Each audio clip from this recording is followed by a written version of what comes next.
Kasi Totoo. parang gusto mong malaman kung sigurado bago mo ibuhos lahat. Kasi Oo. parang Lord, ayoko masayang eh. Kung may mga taon na akong nagamit para sa Oo. paglilingkod sa iyo, kung one day ma-realize ko na mali pala to, sayang Lord, minahal Sayang. ko na eh. Oo, Ang hirap ayokong pakawalan ng minahal mo na. Tama ba, Pastor? hmm. Hindi may mga bagay kaya nga sa atin sa Pilipino meron tayong yung mindset natin. May mga bagay sa bahay natin na matagal na pero may Hindi mo sentimental ma-let value go. lang sa Oo, atin oo. Lalo na yung maraming taon na ginugol natin para sa isang bagay. Mahirap bitawan.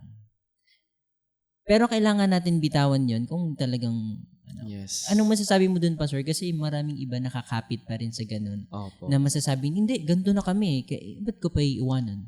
Actually, ang experience ko po noon, parang hindi ko pa alam dati yung word na stronghold. Hindi ko pa alam yung ganong bagay.